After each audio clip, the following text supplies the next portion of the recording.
a grabar. Gracias realmente a todos por venir, por convocarse a este Zoom de esclarecimiento, que me parece que es importante hacerlo en momentos de crisis, en momentos tan complicados para el pueblo judío y para el Estado de Israel. Tenemos a Ilana, a Maya y a Mauro, que realmente son personas que muy capacitadas para darnos respuestas, y el formato que elegimos es el de hacer preguntas concretas y respuestas bien simples, cortas, que muchas veces sirven mucho más que estar hablando de una historia muy larga, que quien quiera explorarlo, por supuesto que aquí hay 4 referentes, 3 que van a disertar y uno que va a dar la bienvenida conmigo, que por suerte aceptó esta invitación, que es Gabriel Ventasgal, una reflexión de 1 minuto y contarnos, dar inicio a este Zoom de esclarecimiento de preguntas y respuestas, o hablar del formato o de los 3 jóvenes que están aquí. Nada, lo único Gaby. que primero felicitar a Hebraica porque nuevamente son pioneros en todo tipo de actividades de esta índole. Ustedes saben que a veces instituciones tienen periodos de tiempo y este periodo es tan admirable que están viviendo y están dirigiendo ustedes por un lado. Y por el otro lado, para alguien que está obsesionado con el pueblo judío como yo, eh, que me defino como perteneciente al PPJ, al Partido del Pueblo Judío, escuchar y aprender de Mauro, de Maya y de Ilan y admirar lo que hacen y lo que están haciendo en Argentina es una satisfacción difícil de explicar. Y la verdad que vine acá también porque quiero escucharlos a ellos. Es probable que argumentos que ellos utilicen no los use yo y por eso vengo a aprender como todo el resto de ustedes. Así que bendiciones a todos y gracias por la invitación y un beso enorme principalmente a los 3 fenómenos que son Maya, Mauro y Lambush. Bien, muchas gracias, Gabriel, por esta introducción y ayuda. Voy a presentarlos a los chicos. Maya Bornstein, licenciada en Estudios Internacionales por la Universidad Torcuato Di Tella y magíster en Seguridad y Diplomacia por la Universidad de Tel Aviv, donde es fellow del Instituto Irwin Kotler for Democracy, Human Rights and Justice. Es voluntaria del Congreso Judío Mundial y es miembro fellow de las nuevas generaciones del Congreso Judío Latinoamericano. Ilan Busni es licenciado en Relaciones Internacionales y licenciado en Ciencia Política, Gobierno y Administración, ambas de la Universidad de Belgrano, presidente de Basilea Azzada Sheini, Argentina, Centro de Diplomacia Pública. Mauro Embe, licenciado en Estudios Internacionales de la Universidad Torcuato Di Tella y maestrando en Investigación Histórica de la Universidad de San Andrés. Es Project Manager del Vice Chairman Office and World Zionist Organization para América Latina, profesor asistente de la Universidad Torcuato Di Tella y profesor de ORT Argentina. Y voy directo a las preguntas. Preguntas que tienen que responder ustedes. Yo voy al hueso, como me gusta decirlo, y ustedes responden del modo más concreto posible y voy a ir salteando uno y otro. ¿Les parece bien, chicos? Espectacular. Vamos. Muy bien, arranco por supuesto por Maya. Maya, con este dolor, ¿no? de lo que pasó el 7 de octubre. La pregunta es, ¿por qué el 7 de octubre es diferente a otros ataques que sufrió Israel en el pasado? Maya, tenés que abrir el micrófono. Ahí va. Ahí estamos, gracias. Bueno, Gaby, por favor, márcame cuando falte poco para el minuto, te lo pido. No es Entonces, ¿qué tan fue lo que formal. pasó? Vos dale y dale, Ok, dale con todo. bien. Lo que fue diferente del ataque del 7 de octubre, de la invasión terrorista, así como la llaman las FDI, que son las Fuerzas de Defensa de Israel, o sea, el Ejército de Israel, es que fue un ataque combinado con inteligencia, esta vez. Al mismo tiempo que había una lluvia de cohetes, había infiltraciones terroristas, lo que nos habla de una coordinación, y al mismo tiempo había drones desde arriba que filmaban todo lo que estaba pasando para nuevamente coordinarlo. ¿Qué implica este ataque combinado con inteligencia? Un ataque sistemático, estratégico, de precisión a gran escala. ¿Y qué implicó esto también? La destrucción del poder de disuasión que tenía Israel hasta este momento. Y eso es la principal diferencia que vemos de este ataque, de esta invasión, a otras situaciones de guerra que tuvo Israel. Hasta el momento Israel había logrado conformar un personaje de Goliat frente a sus enemigos y sus vecinos en el Medio Oriente, que lo único que le generaban eran amenazas, pero no eran capaces de actuar. Y a partir de este momento el personaje de Goliat se desinfla y ahí viene la respuesta que va a tener que dar Israel, inteligente y contundente, para poder recuperar esta figura de imponencia y no volver a dejar que lo pasen por encima. Bien, Maya, genial. Mauro, ¿qué es Hamas? Se habla mucho de Hamas, pero ¿cómo lo definirías? ¿Qué es Hamas, Mauro? ¿Se me escucha ahí? Sí, Perfecto. Hamas es un grupo terrorista nacido en 1987 que en realidad es un acrónimo, en realidad una sigla de las palabras en árabe Harakat al-Muqawama al-Islamiyya, que es Movimiento Resistencia Islámica. Es un grupo terrorista que se fundó al calor de la primera intifada y tiene como objetivo, incluso en su carta fundacional, artículo 7, literalmente, la destrucción del Estado judío y de los judíos del mundo, a la vez que también expandir el Islam, en este caso el proselitismo islámico llamado Dawa. ¿Cómo van a hacer la Dawa dentro de esta corriente fundamentalista? Con la guerra. ¿Por qué? Que entienden que en el mundo, al menos en el siglo XX, incluso en el siglo XIX, comenzó una especie de satanización del mundo puritano musulmán y la mejor manera, desde su punto de vista, de volver a ello es con el salaf. Dentro de la doctrina islámica, volver a aquellas generaciones puras de las dos generaciones posteriores al profeta Muhammad o Mahoma. ¿Qué va a hacer Hamas cuando combina el islamismo radical junto con la causa de la liberación de Palestina, en este caso Tahrir al-Palestín? Entiende a los judíos, a Israel y a Estados Unidos como el enemigo a eliminar si pretenden cumplir desde su punto de vista la voluntad de Allah.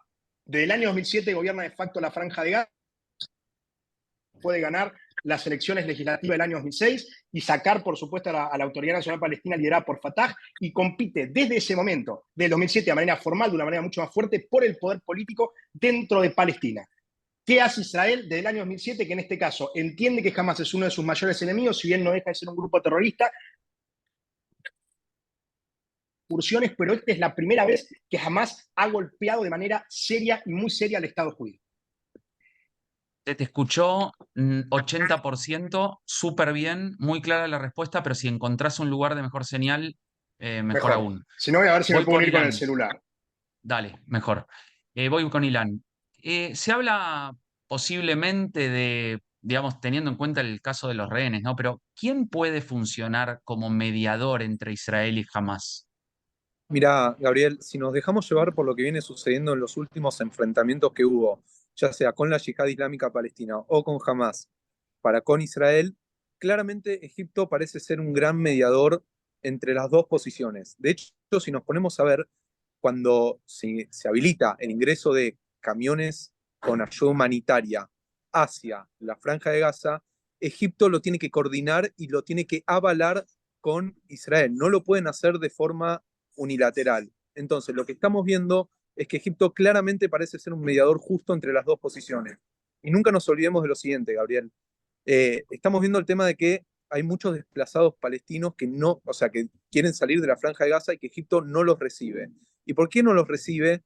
Básicamente porque en Egipto también hay un miedo muy grande a que haya una infiltración terrorista que empiece a desestabilizar el propio gobierno de Egipto. Entonces, lo que estamos viendo es que Egipto también necesita a Israel y por eso aparece como un buen mediador. Y no nos olvidemos el rol que tiene Egipto también a nivel político en el mundo árabe, que en cierto momento fue una potencia muy respetada, que después fue decayendo, pero que todavía se mantiene con cierto nivel de poder dentro de la esfera del mundo árabe. Entonces, Egipto parece ser un mediador exacto, un mediador correcto y que se mantenga distante, ya sea de Hamas como de Israel. Clarísimo, muchas gracias. Maya, ¿qué estaba pasando dentro eh, del, digamos, dentro de la sociedad israelí, o cómo estaba la sociedad israelí en momentos en el que sucedió esta invasión o este ataque terrorista? Buenísimo, Gaby. Primero, creo que esta es la pregunta que más nos convoca a todos nosotros, los que estamos de oyentes, los que no estamos en Israel, porque creo que todos tuvimos un rol en esta división que había dentro de Israel. se planteó todo con para mí, a mi entendimiento, como una pantalla en lo que fue el debate sobre la reforma judicial y el cuestionamiento hacia la democracia de Israel. La sociedad estaba muy dividida, muy fragmentada, muy peleada. El último Yom Kippur vimos enfrentamientos entre los propios ciudadanos en Tel Aviv. Un panorama muy triste. ¿Por qué la reforma judicial lleva a este punto a la sociedad?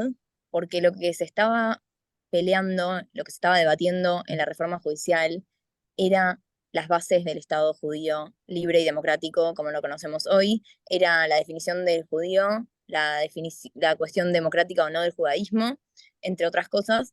Por eso es que se vio esto como una debilidad, porque la fragmentación social se vio hacia dentro de Israel, pero también se reflejó al exterior. Incluso los políticos lo mostraban al mundo, y esa fue una señal de vulnerabilidad y fragilidad de Israel en la región y en el mundo. Clarísimo. Me toca Ilan. Ilan, ¿cuál es el rol de Irán en todo esto? Porque se habla mucho de Irán. ¿Cuál es el rol, Sí, Irán, de y Irán? en buena hora. Y en buena hora, Gabriel, que se hable de Irán, porque esto, o sea, los ataques los llevan adelante jamás, pero quien idea y quien prepara y quien financia todo esto tiene nombre y apellido, y está bueno que lo sepamos todos claramente, que es la República Islámica de Irán. Y si no alcanza, no solamente con que financien económicamente al Hamas, con que financien armamentísticamente a Hamas, también sabemos, y de esto seguro Maya va a estar hablando próximamente, de que Irán preparó ideológicamente el atentado que se llevó adelante desde el 7 de octubre. Y quiero decirte lo siguiente, ya ni siquiera lo ocultan, a tal punto que hoy las fuerzas Quds salieron a decir que por lo menos 500 miembros de Hamas y de la Yihad Islámica, entre ambos grupos, estuvieron siendo preparados para llevar adelante este atentado. Pero ¿sabes qué es lo más impresionante, Gabriel? Lo que estamos viendo ahora responde a una matriz de actuación de Irán a lo largo de la historia clarísimamente, y que nosotros acá en Argentina lo entendemos y lo sabemos a la perfección. Irán quiere atacar a Israel, pero no lo puede hacer directamente porque eso sería una declaración de guerra. Entonces, ¿cómo lo hace? Ataca a través de proxies ya sea al Estado de Israel o en diferentes casos a instituciones judías o a delegaciones israelíes a lo largo del mundo. Lo que te acabo de decir es ni más ni menos lo que pasó este 7 de octubre, pero también el atentado a la AMIA, el atentado a la Embajada de Israel, podemos hablar también del vuelo Alas de Panamá, podemos hablar de montones de atentados que se llevaron adelante en Europa. Y además, no nos olvidemos de lo siguiente, o sea, el mismo día en el cual se estaba llevando adelante el atentado, al día siguiente, en realidad, en el Parlamento iraní, o sea, estaban los parlamentarios festejando, porque abiertamente siguen llamando a la destrucción del Estado de Israel, y para ellos podríamos pensar que es como se dice en inglés, una opción de un win-win. Ellos financian, ellos proveen la ideología, pero no ponen cuerpos, porque los que están muriendo en este caso son o sea, los que están en la Franja de Gaza, que son los de Hamas, más allá de que también, y cierro con esto, hay algo que viene sucediendo hace mucho tiempo en Siria y en Líbano, que tiene que ver con el ataque selectivo que está llevando adelante Israel a personas que están relacionadas con la inteligencia iraní, con el desarrollo iraní del programa nuclear, vienen siendo eliminados hace mucho tiempo. Entonces esto también se puede interpretar como, si se me permite el uso de las comillas, como una devolución de gestos de Irán a todos los ataques selectivos que viene llevando adelante Israel a personas muy influyentes del programa nuclear iraní. Entendido. Mauro, ¿cuál es el rol del gobierno palestino? Bueno, hablar de gobierno palestino hoy parece algo extraño, ¿no? Porque si uno dice gobierno palestino, pretende primero que fuese un Estado, en este caso no hay, es una autoridad nacional, y además está dividido. ¿Por qué? Porque del año 2007 que jamás gobierna de facto la Franja de Gaza y tiene un gobierno dividido, tanto en la Autoridad Nacional Palestina, que es lo que sería Cisjordania, incluso algunos sectores, sobre todo en la zona A, después de los acuerdos de Oslo y la zona B compartida, que gobierna el partido Fatah, aquel partido en su momento fundado en el 58 por Arafat, en Kuwait, y ese partido antiguo, y también por el grupo terrorista Hamas en la Franja de Gaza en el año 2007, desde el año 2007. ¿Por qué están en conflicto? Primero porque tienen visiones distintas. En el caso de Fatah se dice que es laico, pero es muy difícil, ¿no? Porque cuando la gente dice laico es muy complicado hablar de algo laico en Medio Oriente. De hecho, hasta los judíos los judíos que eran más filo de izquierda, incluso ateos, se autodefinían como judíos. Laico en Medio Oriente no existe, pero digamos que tiene una posición al menos Fatah, la posición tradicional no islamista, versus Hamas, que surgía al calor de otros distintos grupos en la década del 80, que sí son islamistas y basan su accionar, sobre todo, y su ideología en las cuestiones más bien islámicas. En este caso hay una competencia feroz, porque el gobierno de Fatah dentro de la Autoridad Nacional Palestina no se puede mantener si no es por Israel en este caso, pese a tener bastantes diferencias, no se puede mantener. Jamás le disputa el poder a la Autoridad Nacional Palestina, incluso con conflictos que tienen entre ambos, y que Israel quede en el medio. Porque no fueron pocas veces cuando Mahmoud Abbas le solicitó a Israel que redujera la provisión de electricidad a la Franja de Gaza, digamos, una competencia feroz donde Israel queda en el medio y sobre todo un lugar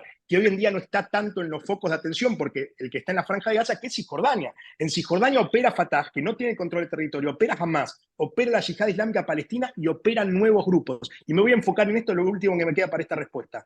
¿Por qué nuevos grupos? Porque la población palestina, sobre todo los jóvenes más radicalizados, vieron que en los últimos años ninguno de los grupos que decían representar a la causa de Tahrir al-Falestín, de la liberación de Palestina, pudieron hacer frente desde su punto de vista al enemigo sionista.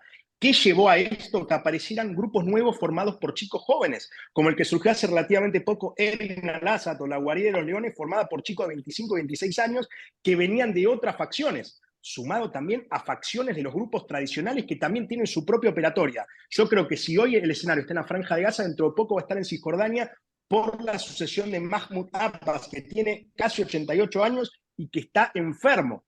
Es una sucesión que puede llevar a muchísimo derramamiento de sangre y que la cuestión palestina, que hoy está en la Franja de Gaza, se va a trasladar en cualquier momento a Cisjordania e incluso lo que jamás buscó con este ataque. Clarísimo. Maya, ¿qué es Hezbollah?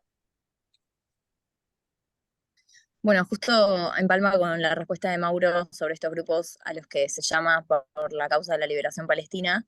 Hezbollah es un grupo terrorista de corte islamista radical que se creó en 1982 en el sur del Líbano. Es el proxy más antiguo de Irán en la región y conforma el eje de resistencia, que son diferentes grupos terroristas que existen en diferentes países de la región, como son Yemen, Irak, Siria, el Líbano y Palestina, y que se unen a este llamado a la yihad. Es un ejército mucho mayor que el ejército oficial del Líbano, y hoy por hoy es un grupo que controla el Estado libanés. Clarísimo, gracias. Mauro, vuelvo a vos. ¿Cuáles son los mensajes que Hamas envió con el ataque, con el ataque a Israel y a quiénes o a quién apuntan? Bien, yo creo que jamás con el ataque envió muchos mensajes, ¿no? Porque fue un ataque que además fue transmitido prácticamente en vivo por los propios terroristas de Hamas con varios objetivos. En primer lugar, le mandó un mensaje al mundo árabe diciendo la causa de Tahrir al-Falestín, de la liberación de Palestina, sigue viva. Arabia Saudita se quiere acercar a Israel, Omán se quiere acercar a Israel, se acercó Bahrein, se acercó a Emiratos Árabes Unidos, se acercó al Magreb, se acercó a Marruecos. Bueno, la causa palestina sigue viva. Tiene que seguir desde el punto de vista de Hamas siendo una cuestión árabe, el conflicto árabe-israelí y no palestino-israelí. Eso en primer lugar, un mensaje al mundo árabe, en este caso a los gobiernos. Un mensaje a Israel también. No se confíen, podemos dañarlos y cómo ha dañado Hamas a Israel. Fue el golpe más duro que le hizo al Estado judío desde su fundación en el caso de Hamas. Fue un mensaje también al resto del mundo de Occidente. Porque fíjense que los que publicaban los videos eran los propios terroristas de Hamas con dos objetivos principales. En primer lugar, atemorizar a Occidente tal como lo quería hacer ISIS o Daesh en árabe en su momento, publicando las ejecuciones que hacían con los trajes naranjas y todo. Hamas tenía en parte la misma estrategia. Por un lado, atemorizar a Occidente, que la gente sintiera rechazo por lo que hacía Hamas y al mismo tiempo envalentonar, sobre todo a jóvenes musulmanes radicalizados en Europa y Estados Unidos fundamentalmente, por el resto del mundo también, a que tomen acción por mano propia si quieren formar parte de lo que llama, Hamas, que después lo vamos a decir igual, la yihad, la guerra santa. Que la forma de participar de la guerra santa es siendo un shahid, es siendo un mártir y un mujahidín, un luchador de la yihad de la guerra santa, asesinando y tomando por mano propia la justicia desde su punto de vista divina. Otro mensaje más. dentro de la causa palestina, el resto de los grupos se tiene que encolumnar necesariamente detrás de Hamas, porque aquel grupo que no se encolumna detrás de Hamas, como la Yihad Islámica, Erin al-Assad, entre otros grupos, puede quedar fuera de la disputa dentro del control y del poder palestino. Vamos a decir otra cosa, y por último cierro con esto: Hamas no llama a gobiernos. El ataque de Hamas fue para llamar a la gente, porque los gobiernos de los países árabes van a querer seguir acercándose a Israel pese a lo que está pasando. Jamás buscó a la gente, apenas empezó el ataque, sobre todo cuando fue el tema del hospital en la Franja de Gaza, que jamás acusó a Israel, que Israel puso prueba de que fue jamás. La gente del mundo árabe y en Occidente, árabes y no árabes, salieron a las calles a protestar. Eso es lo que busca Jamás, que la gente se mueva, ya no a gobiernos, como era en el pasado, sino a la gente. El foco está en la gente para que se sume a la causa de la liberación de Palestina una vez más. Esclarecedor, Mauro, muchas gracias. Ilan pregunta, ¿puede haber un nuevo mapa político en Medio Oriente? Es una pregunta un poco fuerte, pero ¿cómo sería eso? Sí, un nuevo mapa político, me parece que todos lo vimos. Yo por lo menos, que soy una persona orgullosamente sionista, lo pudimos ver hace 3 semanas en la Asamblea de las Naciones Unidas, cuando abiertamente Netanyahu se paró frente a la Asamblea propiamente y habló de lo que podría llegar a pasar en caso de que Israel firme la paz con Arabia Saudita. Ese nuevo mapa de Medio Oriente político podría representar, entre tantas cosas, voy a algo muy chiquitito y simple, pero para que se vea, que otras tantas naciones reconozcan a Israel y permitan que vuelos que van desde la Argentina lleguen a Israel. Por lo tanto, nuestro viaje desde Argentina a Israel va a llegar a durar 2 o 3 horas menos de lo que dura en promedio. Si tantas otras naciones se sumaban o se sumarían en un futuro, porque yo soy optimista frente al futuro, a reconocer el Estado de Israel como tal. Y veamos lo siguiente: mientras que Irán dice la entidad sionista a la hora de hablar de Israel, el príncipe heredero de Arabia Saudita, Mohammed bin Salman, quien es en realidad el rey de facto de Arabia Saudita, cuando habló en la entrevista a la cadena Fox de los Estados Unidos, habló de hacer la paz con Israel. O sea, está reconociendo que en un territorio determinado hay una población gobernada por un gobierno que se llama Israel y le puso nombre y apellido. Entonces, hay un nuevo mapa político.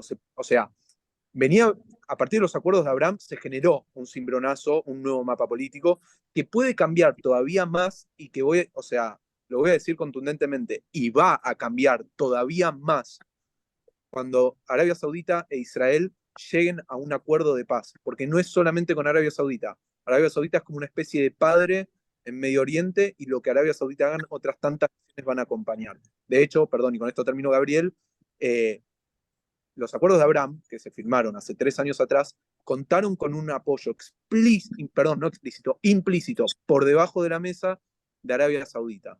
Quería decir eso. Excelente. Maya, vuelvo a vos. ¿Por qué Israel entra en guerra y cuáles son sus objetivos? O sea, Netanyahu declaró la guerra apenas sucedieron los atentados. Ahora, ¿por qué entra en este formato guerra que podría haber sido una reacción también? Explícanos esto, porfa. Sí. Bueno, la guerra se llama Espadas de Hierro y se declaró 5 horas después de que sea la invasión terrorista.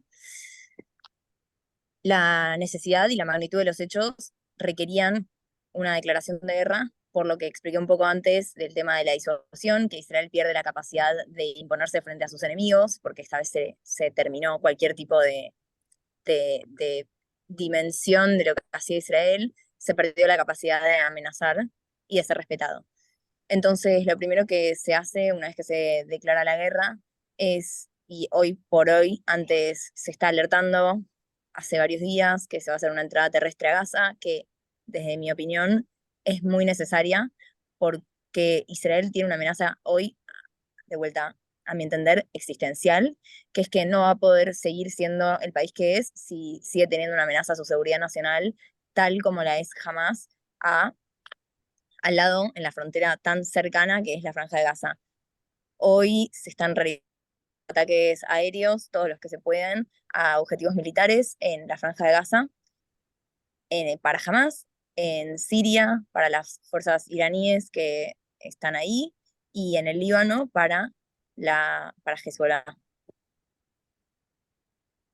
Bien, muchas gracias. Ilan, Vuelvo a vos. ¿Involucrado Arabia Saudita? ¿O cómo es el papel de Arabia Saudita en esta situación, digo, por lo previo y por los atentados, digo?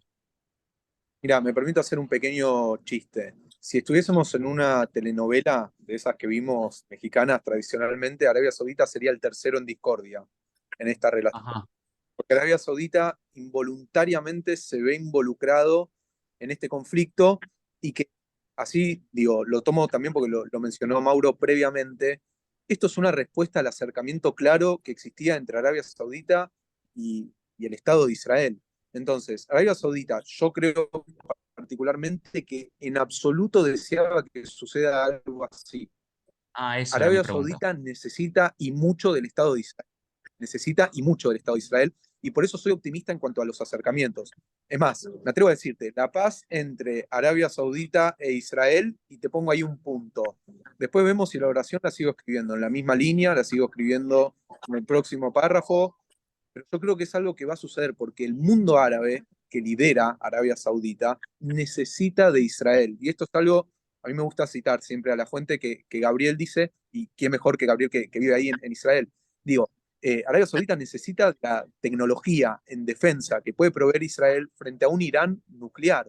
No nos olvidemos que en Medio Oriente estamos viviendo una especie de guerra fría entre Arabia Saudita e Irán, entre el mundo sunita y el mundo chiita, y lo vemos, por ejemplo, en escenarios como en Yemen, donde se enfrentan, y Arabia Saudita no tiene la capacidad para poder defenderse de Israel. Y el mundo, no de Israel, perdón, de Irán. Y es más, el mundo árabe necesita mucho de Israel, necesita la tecnología de Israel, necesita de la tecnología para desalinizar el agua, y es más, el petróleo se les acaba. Y esto también lo suele decir Gabriel. Para el año 2050 probablemente ninguno de nosotros creamos que los autos se van a seguir usando con petróleo y tienen que reconvertir su matriz de producción de energía. Y sabemos que Israel es líder, por ejemplo, en la utilización de paneles solar, bueno, energía por donde sea que haya. Sabemos que en este momento el acercamiento entre Arabia Saudita y el mundo árabe con Israel es real, va a suceder, está sucediendo y va a seguir sucediendo. En este momento yo creo que hay un stop, hay un punto. Arabia Saudita no quería esta guerra, Arabia Saudita no desea que Israel entre en conflicto, menos que jamás siga haciendo lo que está haciendo, y creo que es uno de los primeros interesados en terminar todo esto. Y también, perdón Gabriel, me voy un segundito a Medio Oriente, no nos olvidemos que el año que viene en Estados Unidos también hay elecciones y que Biden quiere dar un mensaje también puertas para adentro, y él creía que podía llegar a hacer la paz entre Arabia Saudita e Israel como un golpe de efecto muy fuerte, al igual que como fue la paz de los acuerdos de Abraham que generó Donald Trump. Entonces, quizás un poco de presión de Estados Unidos en todo esto haga que se pueda escribir un poco más rápido esa oración de que la paz entre Arabia Saudita e Israel va a suceder. Excelente. Mauro, ¿qué es la yihad que dijiste que nos ibas a comentar y por qué Hamas busca su expansión? Bueno, yihad se puede traducir como, se escucha bien, ¿no? Sí, sí.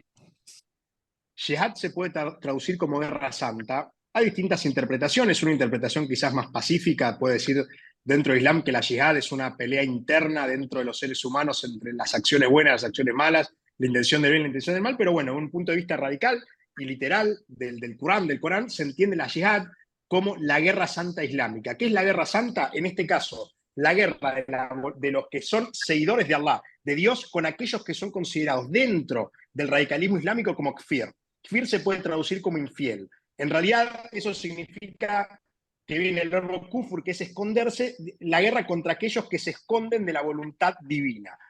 ¿Cómo entiende Hamas esto? Hamas entiende la yihad como su propia misión. O sea, Hamas se ve a sí mismo como mujahidines, como aquellos, los mujahidines que muchos escucharon en su momento en Afganistán, son los mismos mujahidines, digamos, la misma idea, ideología de que son los luchadores de la yihad y que ellos tienen que expandir la guerra santa si quieren volver justamente a la pureza islámica que tanto están buscando. De hecho, si ustedes leen en general prensa en árabe, van a ver que los nombran a los terroristas Hamas como los mujahidines, y una vez que mueren como mujahidines, son los shahid o mártires, aquellos que mueren dentro del Islam radical por la causa de Allah, por la causa de Dios dentro del mundo musulmán radical. Es muy importante esto, ¿Por qué? Porque Hamas pretende, con este ataque a Israel y sobre todo con la transmisión de los diferentes materiales por redes sociales, expandir la yihad a todo el mundo. El propio grupo terrorista Hamas ha llamado a la yihad en la Franja de Gaza y en todo el mundo, justamente en este mensaje reforzándolo de querer envalentonar a aquellos ya radicalizados que les faltaba simplemente un chasquido o el último chispazo para accionar en el territorio en el que están. De hecho, hubo cierta solidaridad, si se puede decir, con otros grupos que también tienen la ideología yihadista o son parte de la ideología yihadista que plantearon su colaboración con Hamas, entre otros, Al-Asr al-Shahabi, la Fuerza Popular de Movilización de Irak. Lo hicieron los hutíes, que de hecho lanzaron misiles crucero y también drones contra Israel. Y ojo, estamos hablando de grupos que son tanto sunitas como chiitas, Sunna y Shia. Lo mismo que Hezbollah. Hezbollah es un grupo chiita que hoy en día es aliado de Hamas y hace muchos años también. Estamos hablando, ¿no?, de algo que parece que ya está trascendiendo esta barrera, que por supuesto van a volver cuando esto termine, pero que en este momento parece que la yihad se está volviendo el elemento centralizador y que nuclea a la mayoría de los grupos terroristas de corte islamista a lo largo y ancho del mundo. Gracias. Maya, vuelvo a vos. Se habla mucho de Irán, pero ¿cuál es el rol de Qatar en esta guerra? Bien, el rol de Qatar es tener una doble cara. Nos muestra una cara hacia Occidente y por el otro lado difunde y promueve y financia el terrorismo islámico radical. Entonces, un buen ejemplo de la posición de Qatar, que espero que lo conozcan y si no lo conocen después lo pueden googlear, es un diario que está hecho en idioma árabe y en idiomas internacionales, y cuando uno traduce las fuentes en árabe puede darse cuenta que los titulares son muy diferentes a los que escriben en español y en inglés. Entonces es exactamente eso lo que hacen, igual que como tuvimos una proyección de una imagen de Qatar cuando fue el Mundial, sin ofender a nadie, que nos compró a todos y después nos sorprendió con esto. En Qatar está resguardado el jefe de Hamas y dentro del gobierno israelí los últimos días estuvo habiendo disidencias con respecto a qué papel se le iba a otorgar a Qatar. Por un lado está como el oficialismo diciendo que está bien que funcionen como mediadores en el tema humanitario, y por el otro lado hay otro sector del gobierno que representa el lado más crudo de Qatar, mostrándolo como cómplice de Hamas y defensor y favorecedor de Hamas, por lo que en ningún punto estaría con Israel ni colaboraría con la causa de combatir el terrorismo. Muchas gracias, muy claro. Ilan, hablaste de los acuerdos con Arabia Saudita, pero ¿podés desarrollar un poquito más de si están en riesgo los acuerdos de Abraham? Bien, no están en riesgo. Primero y principal, guárdense eso. No están en riesgo los acuerdos de Abraham. De hecho, Gabriel, sería bastante más positivo porque vemos que el mundo, o sea, como lo dijo Mauro, el conflicto por el momento está siendo palestino-israelí. Ni siquiera diría palestino, jamás israelí. No está interviniendo el mundo árabe en general, más allá de declaraciones, más allá de manifestaciones que existieron virulentas en contra de la Embajada de Israel, de la Embajada de Estados Unidos. Me pareció un dato muy paradójico, pero que explica algo muy interesante. Cuando entramos en la guerra del 67 con Jordania, los tanques jordanos apuntaban hacia Israel. Cuando el viernes pasado se dio el día de furia, los tanques jordanos, la policía jordana, estaba apuntando a su propia población para que no entren a Israel. Y Jordania no es parte de los acuerdos de Abraham. Lo que quiero decir es, de vuelta, por más que sea reiterativo, me parece que es importante entenderlo. El mundo árabe, el Impresionante el mundo de dato los igual, acuerdos, es que además es un dato gráfico, es una foto. Hay fotos de eso demostrándolo. Si querés después, Gabriel, te las Sí, comparto claro. sin problema. Realmente el mundo árabe empieza a depender de Israel. Jordania necesita del agua israelí. Nosotros somos los mayores, Israel es el mayor proveedor de agua en uno de los países más desérticos del mundo. Entonces tampoco pueden ir por la vida diciendo tanto en contra de Israel porque hay acuerdos de por medio. Y los acuerdos de Abraham, a diferencia de lo que mucha gente creía, hasta el 7 de octubre, más de 1 millón de israelíes ya habían visitado los Emiratos Árabes. El comercio entre Emiratos Árabes, Bahrein e Israel crecieron más de 1000% en lo que va del tiempo. Entonces, y además se mantuvieron, podemos decir, dentro de todo, bastante neutrales y no castigaron tanto a Israel. Es verdad que existieron repudios, que cuando se junta la Liga Árabe, se juntan, pero aún así no son tan hostiles como eran antes. Quiero remarcar eso. Y vemos incluso declaraciones, y me voy un poquitito al mundo árabe, en Turquía, cuando todo esto comenzó, eh, un funcionario turco dijo que jamás tenía que parar, palabra más, palabra menos, con las devastaciones que estaba haciendo en suelo israelí. O sea, entendamos que hay cierto paradigma, por lo menos, cambio de paradigma, por lo menos a nivel dirigencial, que está jugando a favor de Israel. Por eso digo, los acuerdos de Abraham no están en riesgo, sobre todo por la amenaza iraní. Son países sunitas moderados o gobiernos sunitas, como puede ser el de Bahrein, que se ven amenazados por Irán y que entienden que la defensa de Israel es la clave de subsistencia de sus gobiernos en cada uno de esos países. Bien, gracias. Mauro, ¿cuáles son las consecuencias que puede tener una guerra entre Israel y Hamas en Occidente? Bueno, yo creo que en este caso el conflicto que hay ahora, que Israel lo catalogó como guerra, cosa que no pasaba, no había pasado hasta este momento porque jamás, al no ser un Estado, era difícil catalogarlo como guerra, pero fue tal la magnitud del ataque que sí se lo hizo. Es muy particular y muy llamativo lo que puede llegar a pasar, porque yo creo que va a marcar un precedente. Un precedente sobre todo que se va a notar mucho en Estados Unidos, mucho en Europa y sobre todo en los países que están más cerca de Israel, incluso tanto a nivel geográfico como político.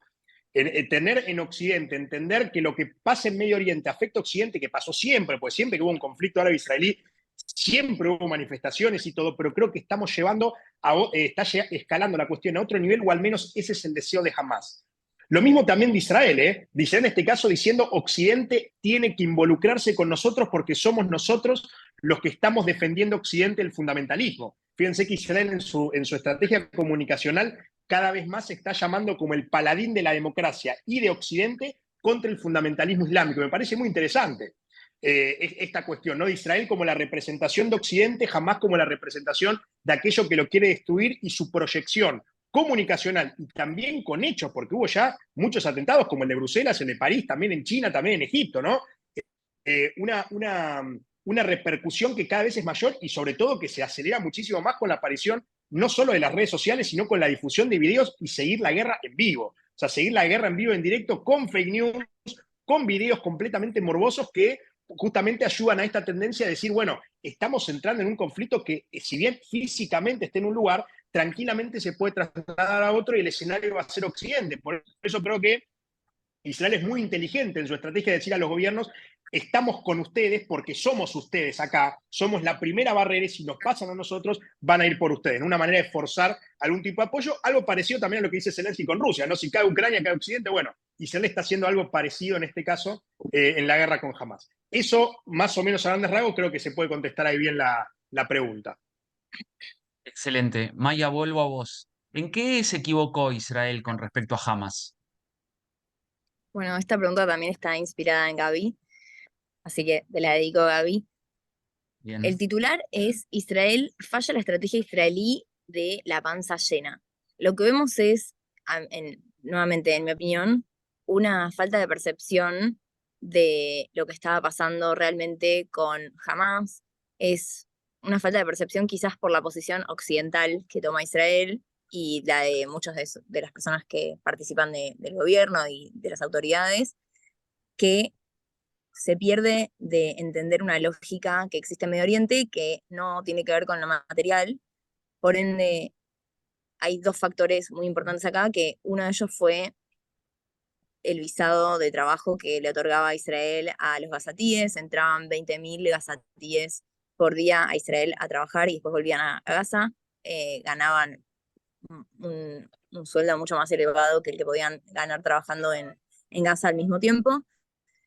Y al mismo tiempo se dio a conocer que Israel permitía y tenía conocimiento del traspaso de maletas, de unas valijas que viajaban desde Qatar a Israel y que en lo que va, o sea, en 6 años, se trasladaron más de $1.000 millones desde Qatar a la Franja de Gaza, perdón si me equivoqué antes, a la Franja de Gaza, que lo que significa es que Israel creyó que sosteniendo y conteniendo económicamente a Hamás en la Franja de Gaza iban a estar tranquilos y no iban a tener por qué atacar a Israel, pero como ya vimos, el 7 de octubre fue el ejemplo más claro de esto, a pesar de tener una comodidad económica quizás y de tener la posibilidad de tener a su población civil mucho mejor, el dinero que se enviaba desde Qatar no fue utilizado para fines humanitarios, fue utilizado para el terrorismo y a pesar de que tenían esta comodidad económica, igualmente decidieron ir tras sus objetivos religiosos fanáticos.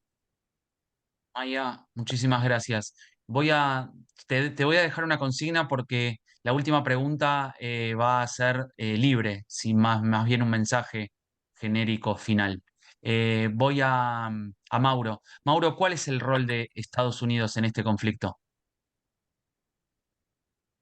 Bueno, yo creo que Estados Unidos en primer lugar no quería que esto sucediera, porque si ya tenía el conflicto de Ucrania y Rusia que había trastocado absolutamente la economía internacional y la provisión sobre todo de energía, un conflicto entre Israel y Hamás podría, de hecho podría hacerlo tranquilamente, podría llevar nuevamente al aumento del precio de la energía sumada a una inestabilidad regional que se puede trasladar tranquilamente al mundo que no quiere absolutamente nadie, no quiere Estados Unidos, no quiere China, no quiere Rusia, no quiere nadie, solo Irán en este caso, justamente porque forzaría también a sentar nuevamente a Estados Unidos a la mesa de negociación. ¿Qué hace Estados Unidos en este caso? Primero se puso al hombro, o sea, se puso al lado de Israel. Estados Unidos en su estrategia de alianza histórica con el Estado judío se puso al lado de Israel diciendo lo que haga Israel tiene derecho a hacerlo, por supuesto llamando a la mediación, ¿no? Porque no quiere que esto escale al mismo tiempo, y no es el presidente Trump, sino que es el presidente Biden, que si bien es conservador dentro del Partido Demócrata, tiene una posición quizás bastante parecida a lo de Obama y que si bien está con Israel y ha aportado muchísimo dinero al desarrollo de armamento israelí, que después tiene Estados Unidos también, movilizó a los portaaviones Ford y Eisenhower y tiene también una flota desplegada en el mar Arábigo, eso no hace que Estados Unidos no desee una guerra a gran escala que pueda perjudicarlo también a él. Por eso yo creo que Estados Unidos está con Israel, trata de funcionar y al menos mediar junto con Egipto y Jordania, también con Qatar, porque recordemos lo siguiente, si bien Qatar es aliado de Hamás, la base más importante naval de Estados Unidos y el Reino Unido en Medio Oriente está en Al Udeid, que es en Qatar. O sea, Qatar es un estado aliado de Estados Unidos. Entonces es como aliado de Estados Unidos también de Hamás y Estados Unidos está con Israel, pero está contra Hamás y es una complicadísima red donde hay muchísimo en juego, sobre todo en el plano energético, porque Qatar no solo exporta petróleo, sino también gas, y también Asia, ¿no? Que podría llevar, ¿no? a un nuevo trastocamiento de la economía internacional y de la política con la que Estados Unidos no quiere saber absolutamente nada. Entonces, a Estados Unidos le conviene que esto termine lo antes posible, que Israel cumpla sus objetivos y que todo se vuelva a tranquilizar. Ahora, la cuestión es si esto escala, ¿de qué lado se va a poner Estados Unidos? Yo creo que va a estar siempre con Israel, incluso mal que le pese, pero va a tratar siempre de buscar mediadores como Egipto, como Jordania, para que la cuestión desescale. Mauro, me complicaste la vida. Gracias. Voy a la última pregunta y después le voy a dar un minuto final a cada uno, incluyéndolo, por favor, también como cierre a Gaby Ventasgal, que gracias que hizo la intro y va a hacer el cierre y después pasamos a algunas preguntas. Ilan, cerrás vos. Se habla mucho de Israel, en Argentina se habla un montón, y se habla mucho de ocupación. Y esa es la pregunta final. Una reflexión y que nos hagas ese minuto de reflexión sobre la supuesta ocupación de Israel en Gaza. Y bien que dijiste supuesta, porque ocupación no existe. Lo que sí existe es un bloqueo que está enmarcado legalmente, porque esto mucha gente no lo ¿Desde sabe. cuándo no hay ocupación? Desde el año 2005 que no hay presencia israelí, ni militar ni civil, en la Franja de Gaza. De hecho, lo paradójico de todo esto es que por primera vez, así me lo enseñaron, por lo menos en el colegio, y me parece que es simbólico, por primera vez se enseñó a los soldados a tener que dar abrazos para sacar a sus propios hermanos de la Franja de Gaza, abrazándolos porque no se querían ir de lo que consideraban que era su casa. No hay presencia israelí, ni militar ni civil en la Franja de Gaza, y tampoco hay un gobierno que no sea propiamente palestino, que son las dos condiciones necesarias para que haya ocupación. No hay ocupación israelí en la Franja de Gaza. Lo que sí hay es un bloqueo legal que lo permite el Tratado de San Remo, donde Israel se compromete, como lo venía haciendo hasta ahora, a dar ciertos parámetros para que se pueda llevar adelante una vida. Esto quiere decir electricidad, agua y demás, cosa que Israel venía haciendo. Lo que pasa, Gabriel, es que cada cosa que entra a la franja de Gaza tiene que ser revisada. Y por eso hay hay tres maneras de ingresar productos a Gaza por tierra, tres pasos fronterizos. El paso de Eretz, Kerem Shalom, y el paso que estamos viendo de Rafa, que es en Egipto. Israel tiene que revisar cada una de las cosas que entran, porque vemos que jamás administrando la asistencia humanitaria, por ejemplo, genera imágenes que si querés de vuelta te la puedo compartir, de rehenes durmiendo en bolsas de arena que dicen literalmente sobre la bolsa de arena, enviado por el gobierno de Japón para los civiles en la franja de Gaza. O sea, vemos que hay una mala utilización por parte de Hamas de la ayuda humanitaria. Y además, te comento, no es que los quiera instruir en terrorismo, pero si vos juntás cierta cantidad de azúcar con cierta cantidad de fertilizantes, se puede llegar a generar cierto producto que puede estallar. Entonces, todo lo que ingresa a la franja de Gaza tiene que ser revisado, pero lo quiero remarcar porque es muy importante. No solamente que no hay ocupación, sino lo que hace Israel al declarar el territorio de la Franja de Gaza como territorio hostil, y creo que quedó súper demostrado a partir del 7 de octubre, si el mundo antes no lo veía, es que la condición está dada para declarar el bloqueo, pero que cuenta con todo lo que se precisa y se necesita para que se lleve adelante. Porque además el mundo para con Israel tiene una doble vara demasiado alta, igual aún así Israel cumple con lo que la ley le demanda a la hora de declarar a la Franja de Gaza territorio hostil y por ende poder hacer un bloqueo legal. Acuérdense de esto, Tratado de San Remo. Gracias. Maya, reflexión final, tus últimos 30 segundos y si alguno me puede reflexionar sobre la posibilidad que tenemos con los rehenes, igual va a ser también mi única pregunta para Gabriel Ventasgal, pero si querés hacer una reflexión final, Maya, todo tuyo. Bueno, muchas gracias, Gaby. Primero agradecerte a vos por el espacio y a todas las personas que están escuchando por interesarse en el tema y querer saber un poco más para entender qué es lo que nos está pasando, porque a diferencia de lo que habrá pasado en otros años, esta vez nos está pasando a todos. No es un tema solamente a Israel, es un tema a los sionistas y es un tema a los judíos. Así que sin querer que cunda el pánico y que se siga esparciendo el miedo, que yo sé que estuvo pasando y que nos está pasando a todos por las distintas medidas que se estuvieron tomando en la comunidad judía argentina, por lo que vemos en la televisión, en los medios y en las redes sociales. Quiero pedirles a todos que se mantengan fuertes, que nos mantengamos unidos, que nos contengamos entre nosotros, que se vienen tiempos difíciles. Yo creo que los momentos que vengan van a ser más difíciles que los que ya pasaron. Así que, pero bueno, somos un pueblo que vivió más de 2000 años y esta no va a ser la excepción, nos vamos a poder sobreponer a todo esto y ojalá que el terrorismo y esta guerra terminen muy pronto y que los inocentes puedan volver a casa. Gracias. Ilan, tus 30 segundos. Agradeciéndote a vos, Gabriel, y a Braica que nos abres puertas, aunque sea virtualmente, pero la que nos sentimos muy a gusto. Decir que me parece que es un momento como pueblo de tender la mano al otro, no pensar más en qué piensa uno en cuanto a ideología, sino de estar ayudándonos. Quien crea poder hacer una oración para Israel, y si no, también es un momento para volver a estar en comunidad. Nos necesitamos mucho entre nosotros comunitariamente, ya sea para ir el domingo a hacer un asado, para jugar un partido de fútbol, para rezar, pero es un buen momento para volver a encontrarnos y sobre todo tender las manos, estar ayudando a los demás, ponernos hombro con hombro, acompañarnos y utilizar una frase macabra que se suele utilizar justamente en ámbitos como FACMA y demás, y que también la dijo Maya, yo también la uso, que es ser fuertes y valientes. De esta se sale unidos y vamos a salir. Mauro. Bueno, adhiero por supuesto a lo que dicen los chicos. Primero, gracias Gaby, gracias Hebraica, es un placer volver después de algunos años de volver a Hebraica.